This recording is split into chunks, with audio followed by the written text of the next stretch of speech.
How are you? Fine. आज का ये वीडियो है in continuation to chapter number 18। हमने लिखा है क्लास 8 और ये डीपीएस यानी एनसीईआरटी की बुक है साइंस, और चैप्टर नंबर 18 है air and water pollution. Air and water pollution का पहला वीडियो हमने डाल दिया, now it is second video. और फर्स्ट वीडियो हमने कहा था कर लिया था पेज नंबर 288 पे कौन कौन से एयर पोल्यूटेंट होते हैं वो कर लिया था, और last heading was suspended particulate matter, वो हमने कर लिया था। अभी हार्मफुल इफेक्ट इसका क्या है, एयर पोल्यूशन का हमारे हेल्थ पे क्या इसका इम्पैक्ट पड़ता है, वो हम इस वीडियो में करेंगे। और will try to conclude this video, this chapter in this video only. Let us see what is how we can do this. अब हम लोग क्या करेंगे, थोड़ा जो नॉन इम्पोर्टेंट होगा थोड़ा जल्दी करूंगा, मैं फास्ट करूंगा, और जो भी इम्पोर्टेंट जाएगा वहां मैं पूरा टाइम लेके आप लोग को अच्छे से एक्सप्लेन करूंगा। So let us see what is there. Heading is harmful effect of air pollution. So today we are going to see harmful effect of air pollution. This is our heading, page number 288। Let us read. अभी हम लोग बढ़ते हैं आगे। Air pollution has adverse effect on environment. It has adverse effect on environment. It affect both living and non living thing present in environment. और ये क्या करता है, दोनों, चाहे वो लिविंग हो चाहे नॉन लिविंग थिंग हो, दोनों को ही इफेक्ट करता है पोल्यूशन, है ना। We will now study about two major harmful effects of air pollution. Number one is acid rain. दूसरा पहला क्या है, हार्मफुल इफेक्ट क्या है, acid rain. First one is acid rain and second one is global warming.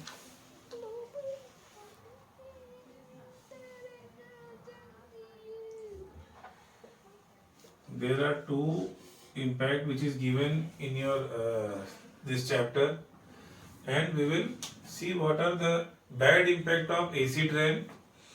So let us see. Acid rain, it is one of the harmful effect of air pollution, and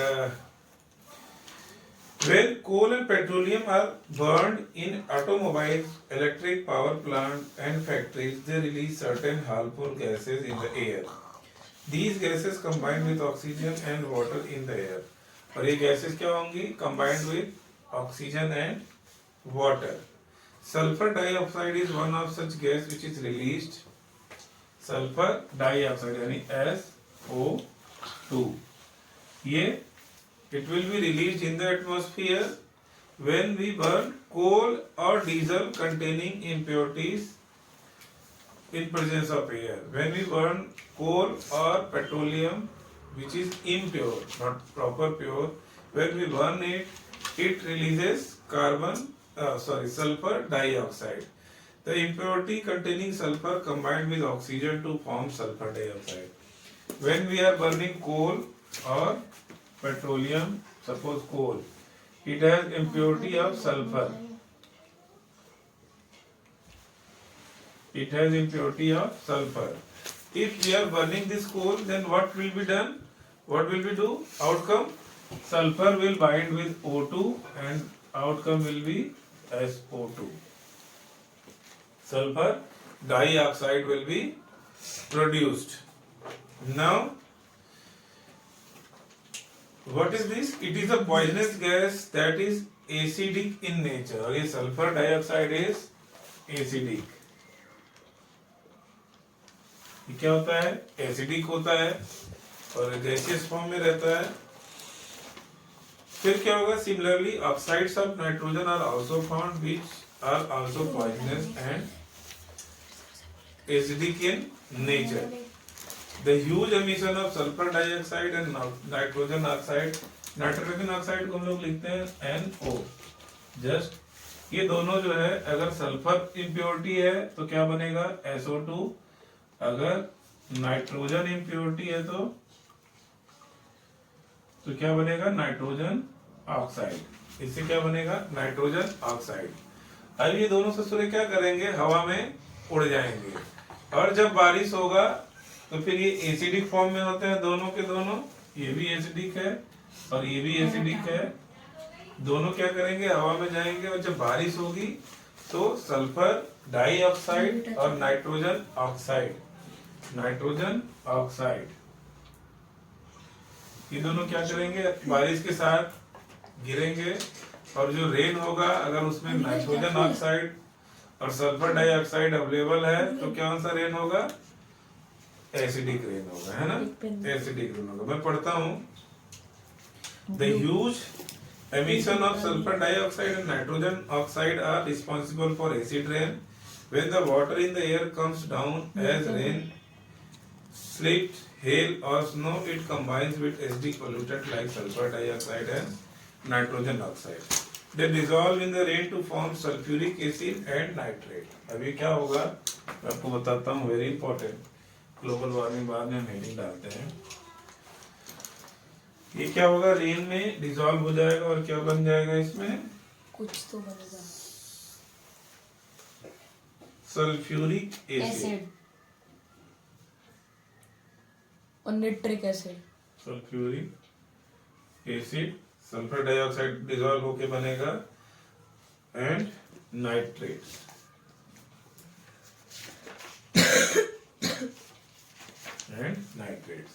अभी दोनों क्या है? Acid है। जब ये बारिश होगा और ये सल्फ्यूरिक एसिड जो एसिड रेन से डिसॉल्व होकर सल्फ्यूरिक एसिड बना देगा SO2, और नाइट्रोजन ऑक्साइड जो है नाइट्रेट बना देगा। जब बारिश होगा तो बारिश के साथ ही गिरेगा नीचे, और किसको नुकसान पहुंचाएगा? सॉइल को, क्रॉप्स को, बिल्डिंग को, सबको। सॉइल भी एसिडिक हो जाएगा, क्रॉप है तो क्रॉप को भी बहुत ज्यादा नुकसान, क्योंकि एसिड तो बहुत खतरनाक होता है, बहुत ही हार्म इफेक्ट होगा। इवन प्लांट्स के जो क्लोरोफिल होते हैं वो क्या हो जाएंगे?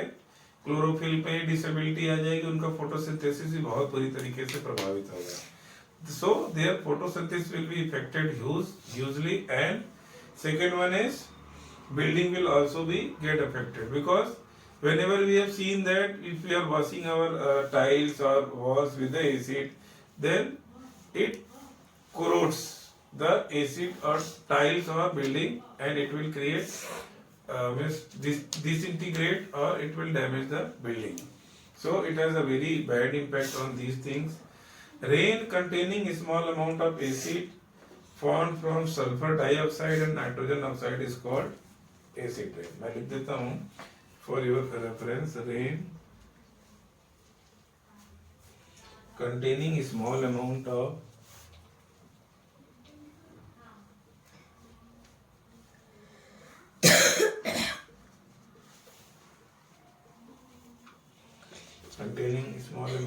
acids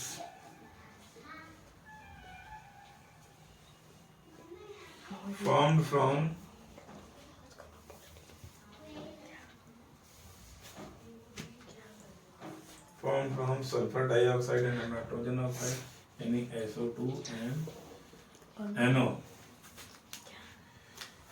is called acid rain.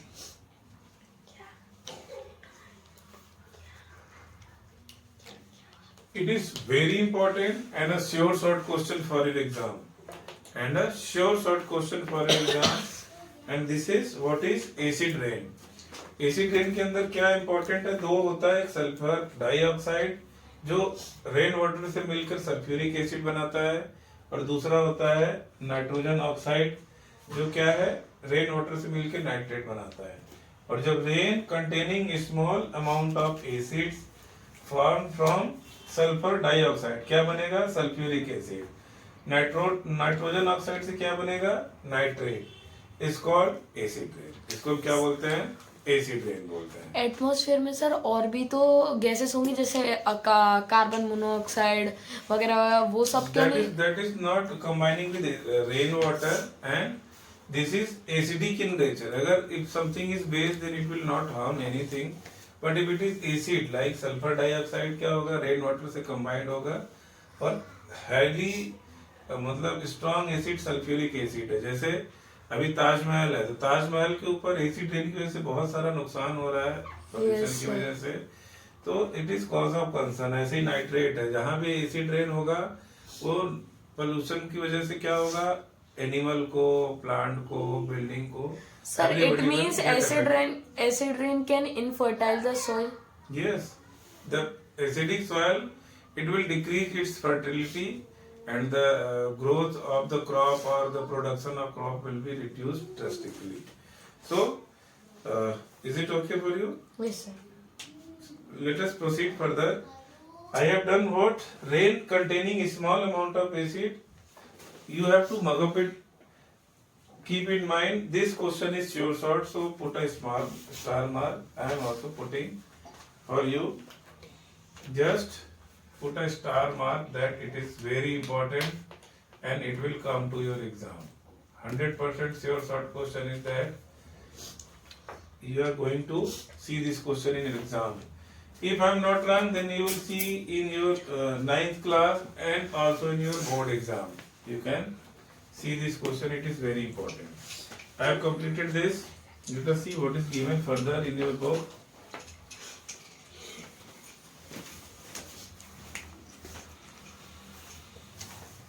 Harmful effect of acid rain. Harmful effect of acid rain. Acid rain is there. Harmful effect.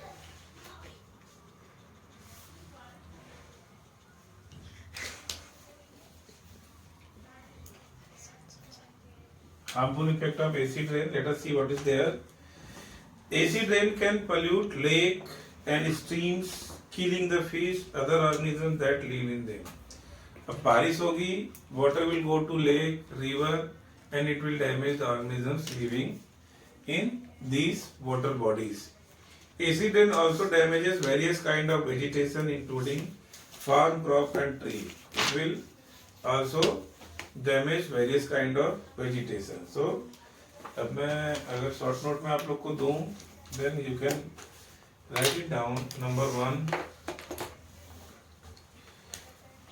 can pollute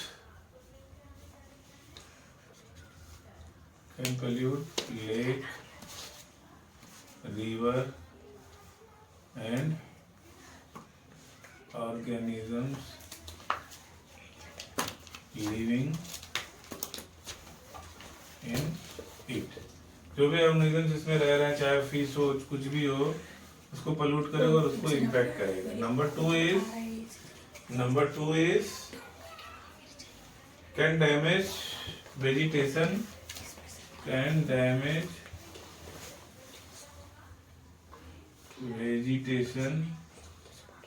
and crop.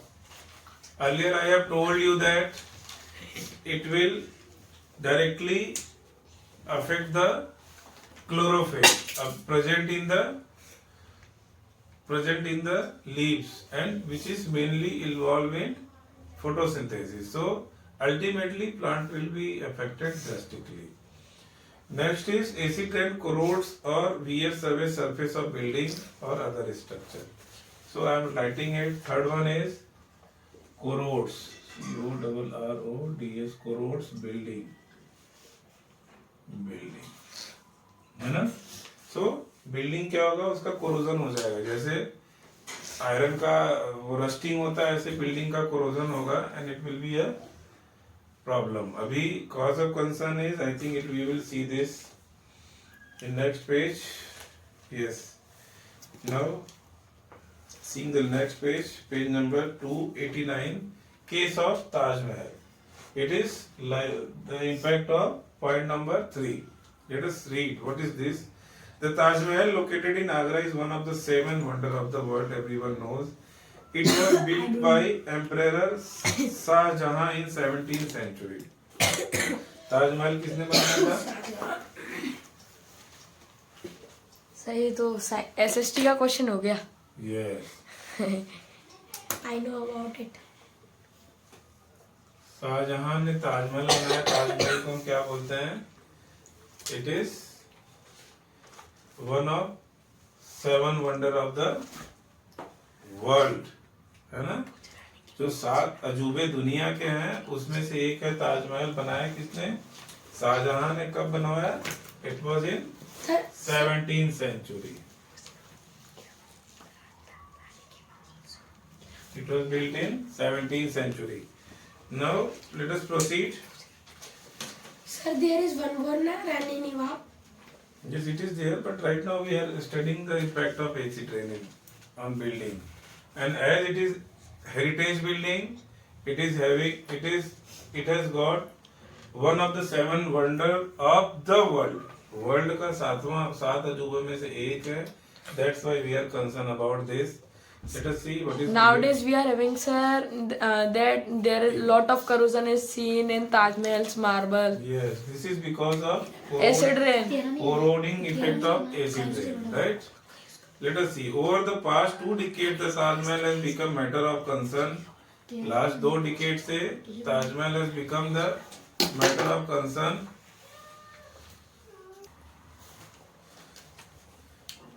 अब देखते हैं लास्ट 20 सालों से ताजमहल मैटर ऑफ कंसर्न है बिकॉज इसके ऊपर एसिड रेन का बहुत बुरा इम्पैक्ट हुआ है. Let us see. Taj Mahal is expert shows that the Taj Mahal is long losing its beauty. They have proved that pollutant in air are discoloring the white marble. उन्होंने prove कर दिया कि क्या है इसका जो व्हाइट कलर है due to pollution of air ये खराब हो रहा है. The marble at Taj Mahal are turning yellowish brown due to its corrosion impact किसका है? एसिड रेन का है. The corrosion is caused due to acid rain. This corrosion of marble due to acid rain is also known as marble cancer. Very. अभी क्या है ताजमहल को marble cancer बोलते हैं क्योंकि इसको कैंसर हो गया है. मार्बल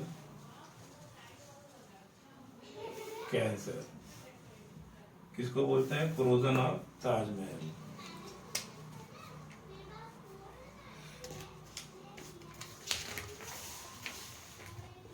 कोरोजन ऑफ ताजमहल को क्या बोलना है? Marble cancer. What is happening with it? It is turning yellowish and brown. So it is losing its beauty. Let us proceed further. A large number of industries located in and around Agra like rubber processing industry, automobile industry and especially Mathura oil refinery produces pollutant like sulfur dioxide and nitrogen dioxide. तो ये सब क्या कर रहे हैं? Sulphur dioxide जो industries of produce कर रहे हैं जिसकी वजह से हवा में एसिड्स आ रहे हैं और बारिश के साथ में एसिड रेन हो रहा है. Then the Supreme Court of India has taken several steps to save Taj Mahal. It has ordered industries to switch to clear fuel like CNG and LPG. उन्होंने बोला कि भाई आप लोग को कोल और पेट्रोलियम नहीं यूज करना है, सीएनजी एलपीजी यूज करो. It has also asked that automobiles should be switched over to unleaded petrol in Taj zone. वहाँ पे क्या करना है? Unleaded petrol. वहाँ पे लीड वाला पेट्रोल नहीं यूज करना है या फिर बैटरी वाली गाड़ियाँ.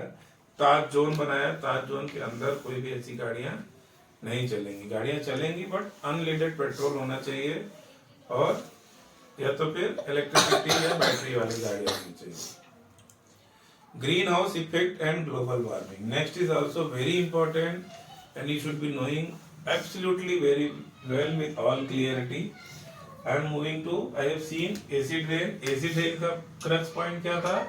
सल्फर डाइऑक्साइड जो सल्फ्यूरिक एसिड में कन्वर्ट हो जाता है और नाइट्रोजन ऑक्साइड जो नाइट्रेट में कन्वर्ट हो जाता है. These two are strong acid and जब बारिश होती है तो ये जो सल्फर डाइऑक्साइड और नाइट्रोजन ऑक्साइड ये एसिड में कन्वर्ट होकर बारिश होता है, गिरता है बारिश के साथ और इसको हम क्या बोलते हैं? Acid rain. सो हमको ये दोनों एसिड्स का नाम याद रखना है कि भाई एसिड रेन में कौन कौन से 2 गैसेस थे वो हमको भूलना नहीं है. अब दूसरा हार्मफुल इफेक्ट क्या है इसका? Green house. Very important. Green house effect and global warming.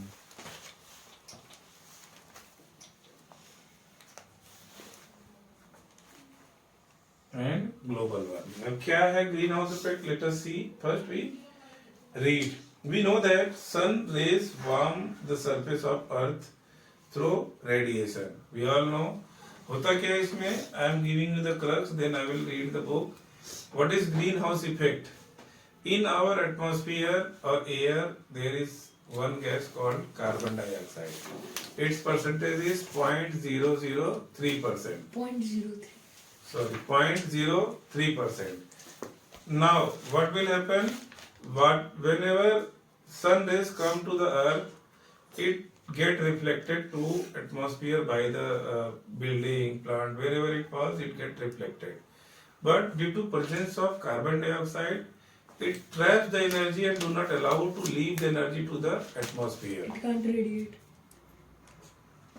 No, means it cannot escape the atmosphere. The energy which is coming from the sun, it cannot escape the atmosphere. When whatever energy is present due to blockage of carbon dioxide, energy heat of our atmosphere increases and it is called greenhouse effect. Whenever due to production of carbon dioxide in excessive amount, the temperature of atmosphere is increasing day by day, and due to this the earth's temperature has increased. I think over a billion of years it has increased by 1 degree. And due to this, global warming is taking place, and it is also a very serious cause of concern, because due to this glaciers are melting, and due to melting of glaciers there is increase in sea level, and the countries which are low lying countries, or in any country the area which is lying low, it gets affected, and there is a danger that they will submerge in the sea. This is a global cause of concern. All the developed countries or developing countries has made many meetings on global warming, pledged to take effective and efficient steps to stop the global warming. They are shifting towards the renewable energy, using less and less carbon dioxide, means emitting less and less carbon dioxide. I think almost 10 years back there, is one great idea that they will share their renewable technology to all developing countries or poor countries, so that their dependency on petroleum and coal will reduce, and due to this carbon dioxide emission will also be reduced. First read it, then we will see what is given in your book. We know that sun's rays warm the surface of earth through radiation. A part of this radiation is absorbed by earth's surface and a part reflected back to space. कुछ तो earth surface उसको absorb कर लेता है, कुछ वापस जाता है. At the same time, a part of rays that reflected back from the surface of earth is trapped in the atmosphere by some gases. I have already told this gas is carbon dioxide. So, the trapped radiations keep the earth warm and keep the global temperature from dropping too low. If we remove carbon dioxide from our atmosphere, तो हम लोग सब बर्फ से ढक जाएंगे, क्योंकि temperature अर्थ का एकदम लो हो जाएगा. So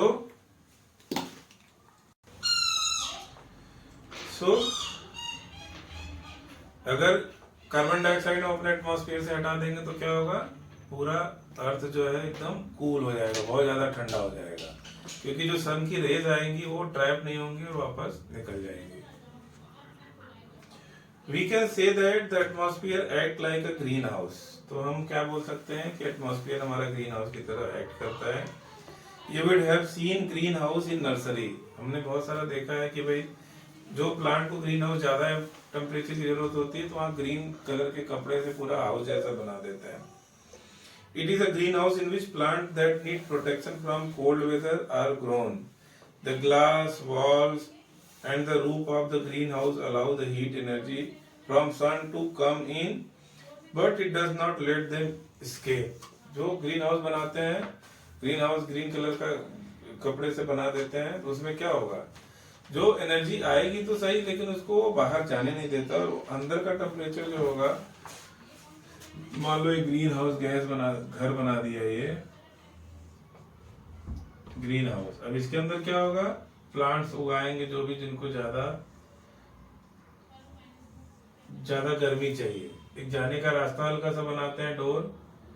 अब जो भी सूरज की रोशनी से जो एनर्जी टेम्परेचर आएगा अंदर तो आएगा, लेकिन अंदर की जब लेयर पे पड़ेगा तो इसका वेवलेंथ बढ़ जाता है और ये स्किप नहीं हो पाता और अंदर ही रह जाता है। तो अंदर का टेम्परेचर जो होगा इन कंपेयर टू जो बाहर इधर का टेम्परेचर, इधर के टेम्परेचर में कम से कम 2 से 3 डिग्री का अंतर हो जाता है, इतना ज्यादा टेम्परेचर अंदर हो जाता है।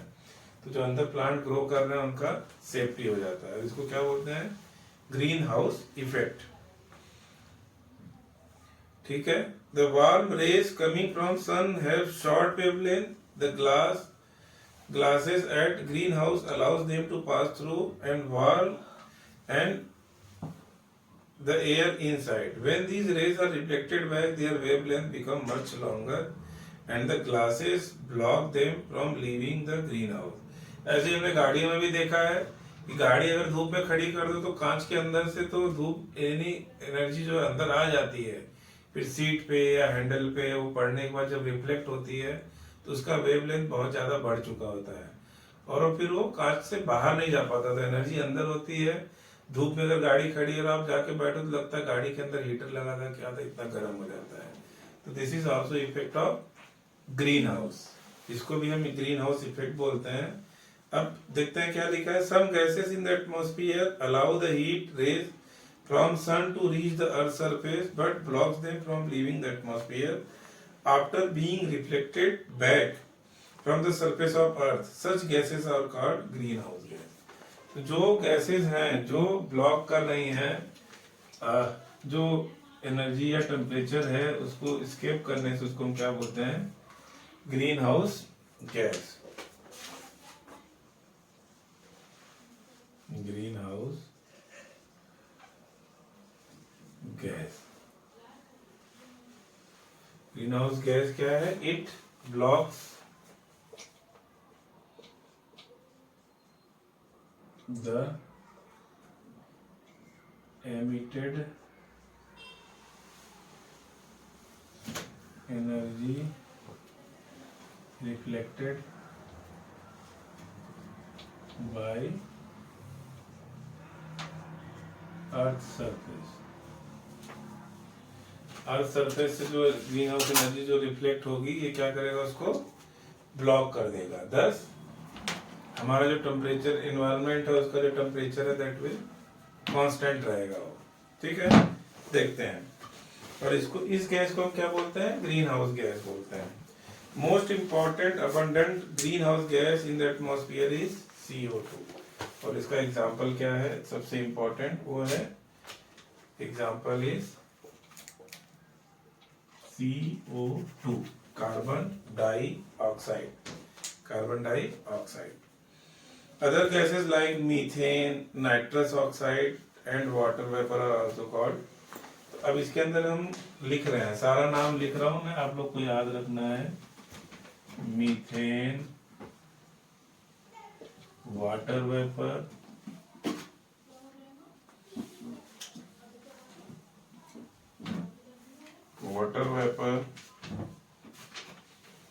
Nitrous oxide.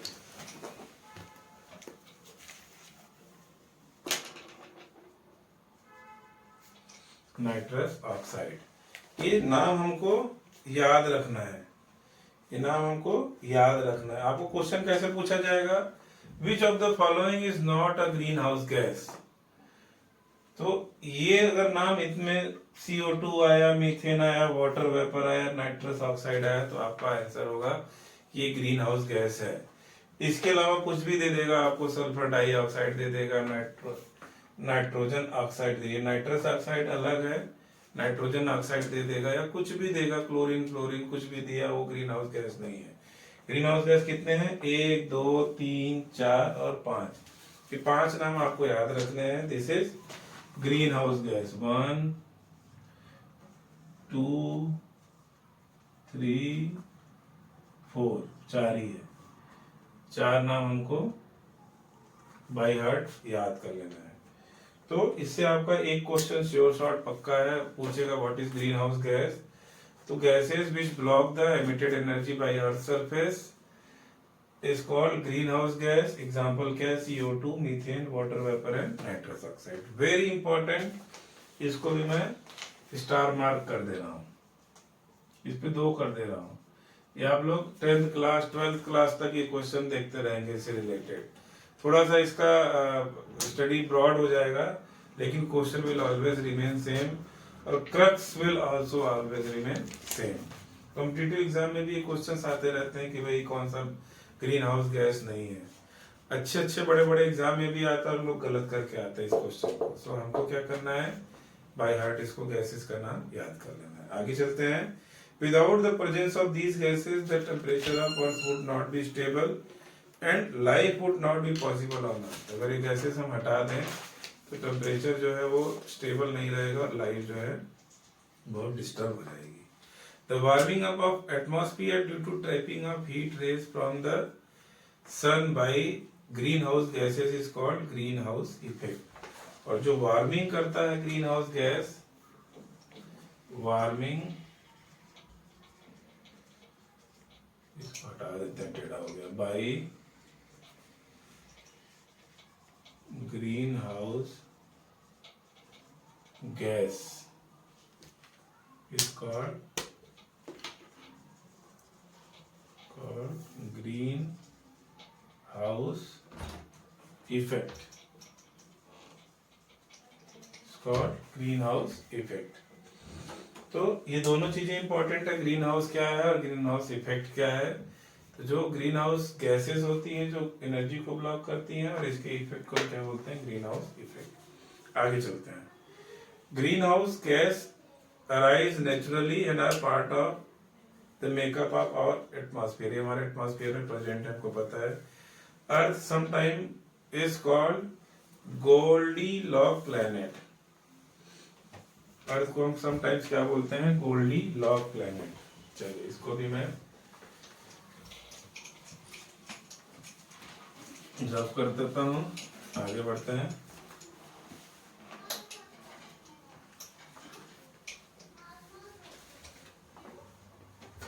अर्थ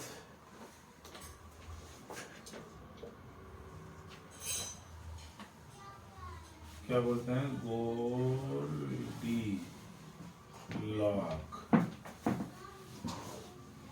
प्लैनेट. क्या बोलते हैं इसको? Goldilock planet. Goldilock planet means it is neither too hot nor too cold. Neither too hot nor too cold. Done. And the condition are just right to allow life to flourish. तो ऐसे condition होते हैं जिसमें हमारी life grow करे. ठीक है, आगे चलते हैं.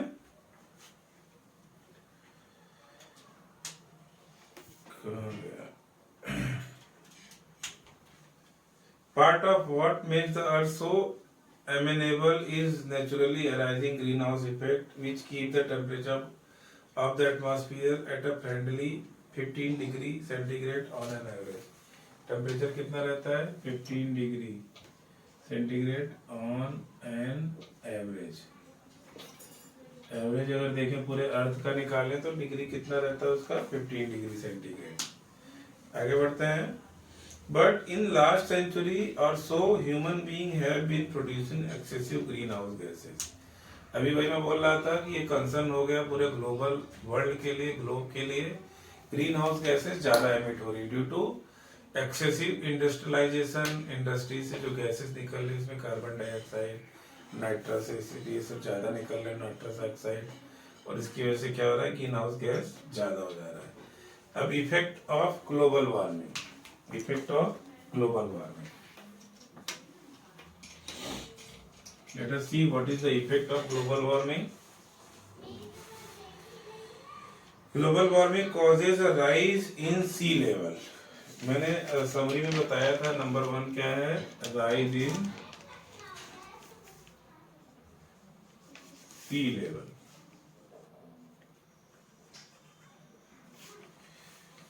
पढ़ते हैं इसको. The continuous warming of planet leads to meltdown of polar ice caps and glaciers all around the world.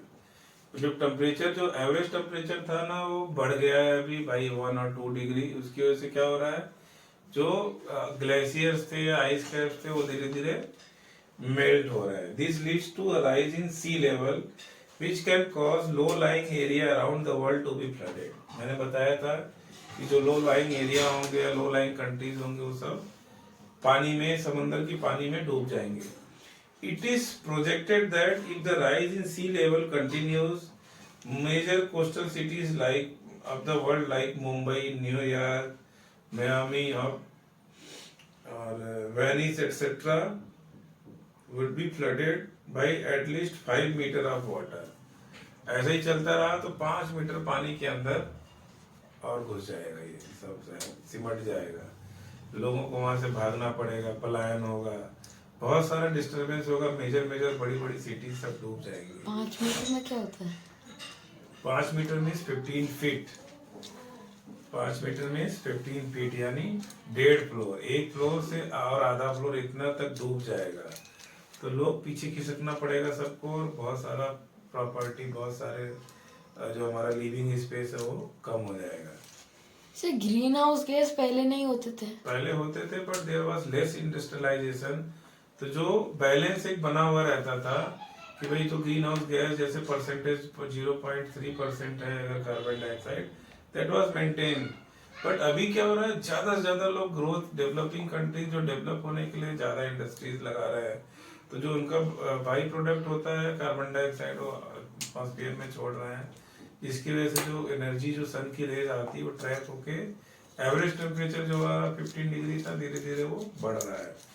और उसकी वजह से जो ग्लेशियर्स थे या फिर जो आइसबर्ग्स हैं, आइस कैप्स हैं, वो सब पिघल रहे हैं और समुद्र का लेवल ऊपर कर रहे हैं।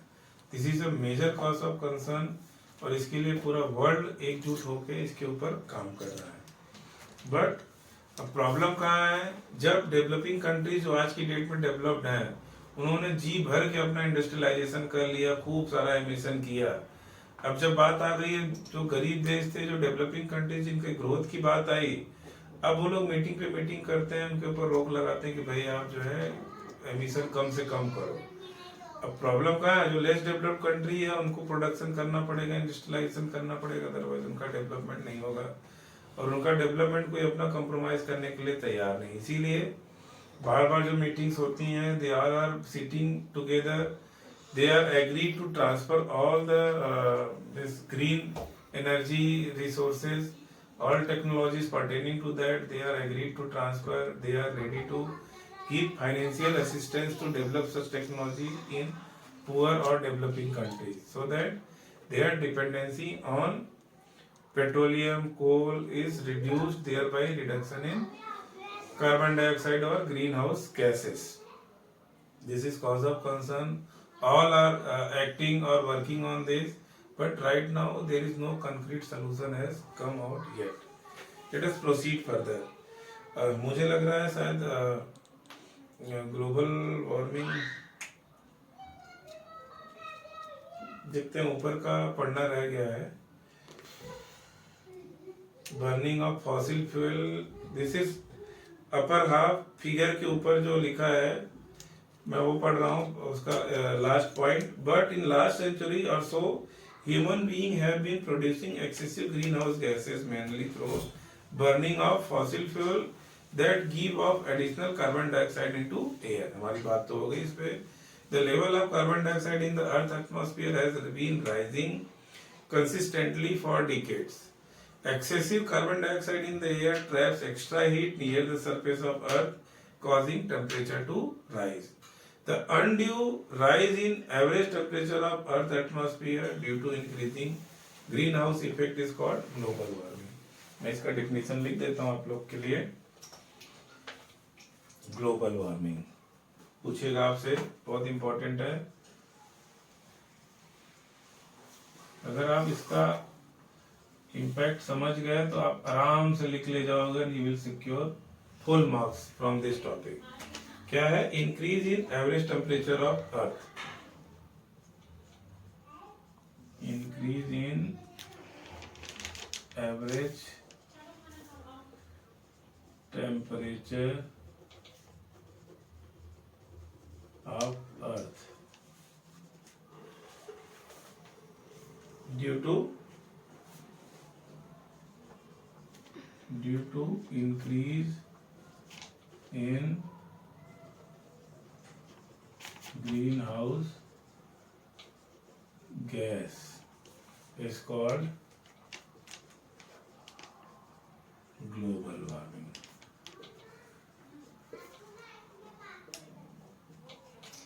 मैं शॉर्ट में आपको लिखवाता हूँ, बुक्स में बहुत प्रॉपर दिया हुआ है, बट याद करने के लिए अगर आपको क्रक्स याद हो गया then you can write in your own word and it is full knowledge. जितना आपको जानना है that is sufficient. Increase in average temperature of earth. Earth का एवरेज टेम्परेचर अगर इंक्रीज हुआ ड्यू टू, मैंने थोड़ा शॉर्ट में लिख दिया, increase in green house gas. Due to increase in green house gas. Green house gas हमने 4 पढ़ा था, इज कॉल्ड ग्लोबल वार्मिंग. अब इफेक्ट ऑफ ग्लोबल वार्मिंग, नीचे पहला पॉइंट हमने पढ़ लिया है कि सी लेवल इंक्रीज होगा. Second point is global warming endangers the organisms found in polar region. अब ट्रू है, मैं पढ़ दे रहा हूँ, इजी है, आप लोग समझ लीजिए. पहला तो सी लेवल इंक्रीज होगा ग्लोबल वार्मिंग की वजह से, हमने पढ़ लिया, मैं लिख देता हूँ, चलेगा बिट. बी ही, ये जो प्रॉब्लम है पहला, increase in sea level. Number दो is endangers the organisms found in polar region. Endangers the organism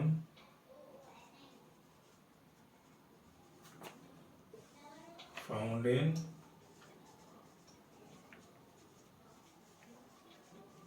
polar region.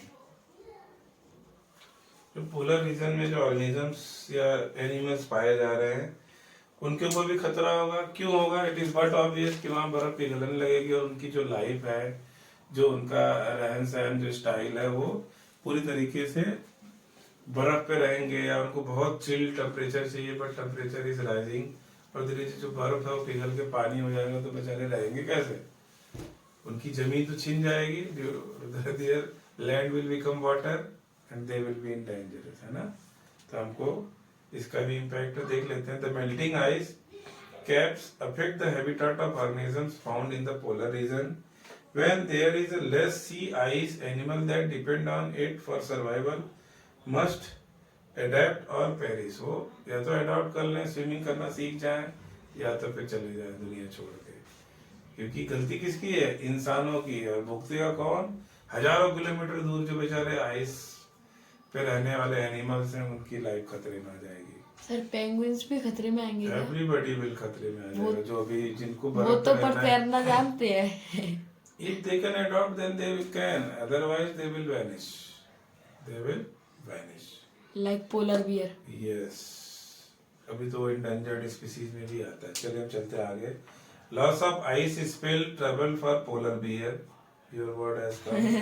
Walruses, Arctic foxes, snow owl, reindeer and many other species. ये सब लोग बेचारे खतरे में आ जाएंगे. थर्ड वन है global warming can cause drought in some area. बिल्कुल सही बात है. ग्लोबल वार्मिंग होगा, टेम्परेचर इनबैलेंस होगा, तो कहीं बारिश ज्यादा होगी, कहीं बारिश कम होगी, कहीं सूखा पड़ेगा, कहीं फ्लड होगा. तो ये भी एक प्रॉब्लम, कॉज ऑफ कंसर्न है. मैं लिख देता हूँ इसको भी आप लोग के लिए. 2 पॉइंट लिखा है. Third point I am writing to for you. Pen change करता हूँ, आई थिंक सही से चल नहीं रहा है. थर्ड पॉइंट है can cause drought in some area. Can cause in some area. ठीक है. Global warming can effect the weather pattern and vegetation around the world. तो सारा कुछ, अगर टेम्परेचर चेंज होगा तो सारा कुछ चेंजेस आ जाएगा. हम लोग पढ़ते हैं कि मानसून, इवन जो बारिश होती है वो भी टेम्परेचर वेरिएशन, सी और लैंड में जो वेरिएशन होता है उसकी वजह से बारिश होता है. सपोज करो कि वो पैटर्न में कोई डिस्टरबेंस आएगा तो whole world will get affected. तो हमने थर्ड पॉइंट लिख लिया। फोर्थ पॉइंट है कि वेदर पैटर्न और वेजिटेशन विल आल्सो अफेक्टेड। लिख देता हूं मैं, weather pattern and vegetation will also affected। Done है, चले आगे बढ़ते हैं। These changes pose threat not only to plant and wildlife but also the people. Warmer temperature mean insect that spread disease like dengue, fever, Zika can thrive। वो लोग बेचारे एकदम खुशहाल हो जाएंगे, उनके लिए तो एकदम एडाप्टिव सिचुएशन आ जाएगा। Heat waves around the world are already getting hotter and more lethal. और ये जो ऑलरेडी चालू हो चुका है। People could go hungry when our food supply is diminished thanks to drought and flood. Drought और फ्लड होगा तो क्या होगा, प्रॉब्लम ही प्रॉब्लम।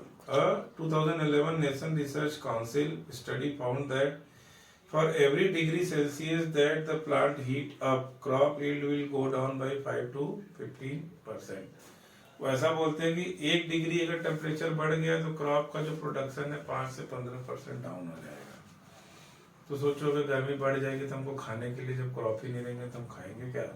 एक दूसरे को कुछ टाइम तक खाएंगे, बाद में आदमी कम हो जाएंगे, वो सब भी मर जाएंगे।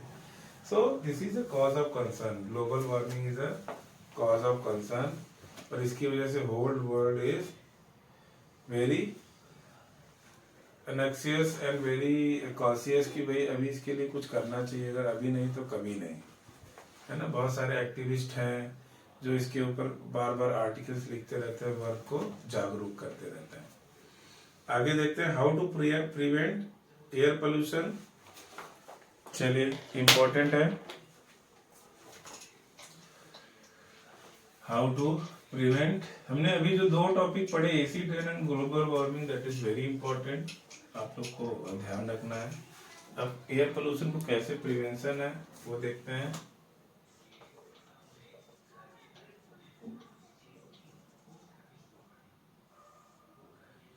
प्रिवेंशन पढ़ता हूं मैं आप लोग के लिए।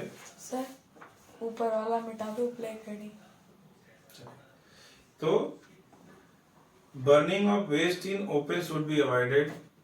क्लियर है कि कोई भी चीज अगर आप बर्निंग करो कार्बन डाइऑक्साइड निकलेगा, तो ओपन में ये सब अवॉइड करना है। We should save electricity, using less electricity can help reduce air pollution as electricity produced through power station that use coal और अदर फॉसिल फ्यूल। इंडिया में अभी बहुत सारे हम न्यूज पढ़ते हैं कि भाई पर्टिकुलर पावर प्लांट पे कोल 2 दिन के लिए बचा है, तो इट इज व्हाट, अगर हम इलेक्ट्रिसिटी कम से कम यूज करेंगे तो क्या होगा, जितना इलेक्ट्रिसिटी कम यूज होगा उतना ही फॉसिल फ्यूल कम जलेगा और उतना ही पोल्यूशन कम होगा। नेक्स्ट वन इज, ये उसी में है, you can help the turning off lights when leaving your room and not leaving the TV और computer on when you are not using it. Using clean fuel like CNG for motor vehicle और using electrical vehicle can help in reducing air pollution.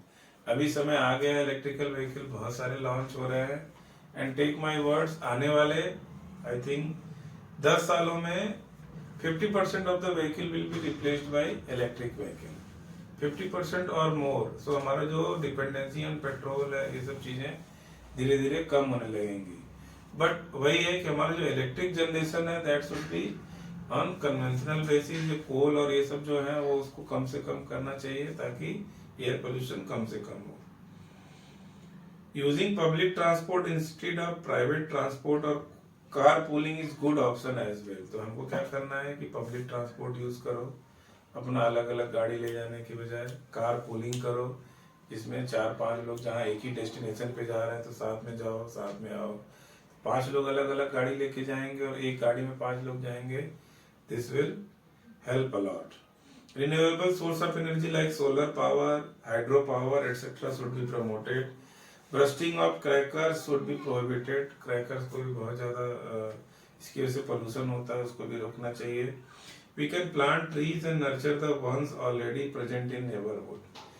Events like one महोत्सव should be organized in the school. School में one महोत्सव भी organise होना चाहिए ताकि जो आने वाली जनरेशन या पीढ़ी है उनको पेड़ का जो महत्व है वो पता रहे, उससे लगाव रहे, they can continue their journey with plant and greenery there nearby. आगे बढ़ते हैं. Next one is water pollution. Next one is water pollution. Water pollution भी अच्छा खासा कॉज ऑफ कंसर्न है हमारे लिए.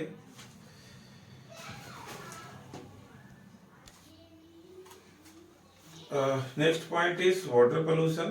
आई थिंक इट विल टेक, अगर अच्छे से करने जाए तो दूसरा आधा घंटा लगेगा. So I am stopping this video at this point only. और नेक्स्ट वीडियो में मैं इस चैप्टर को कंक्लूड करूंगा और सारे एक्सरसाइज के सारे पॉइंट्स को भी आप लोग के साथ डिस्कस करूंगा.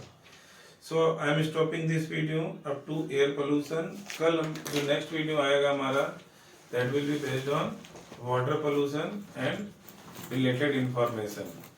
आज का जो वीडियो था that is exam point of view से इट इज वेरी इंपॉर्टेंट. हम सबको अच्छे से इसको कर लेना है और जो मैंने लिखवाया पॉइंट्स उसको अच्छे से दिमाग में बैठा लेना है, प्लस बुक को भी एक दो बार पढ़ लेना है.